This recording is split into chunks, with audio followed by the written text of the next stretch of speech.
okuyun. Barminga artık arıları yakayın.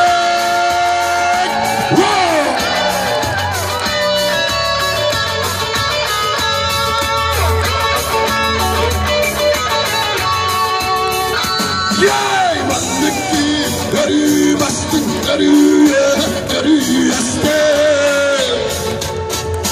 Mandıki gün sanalar sırtı kutlar güdeyla.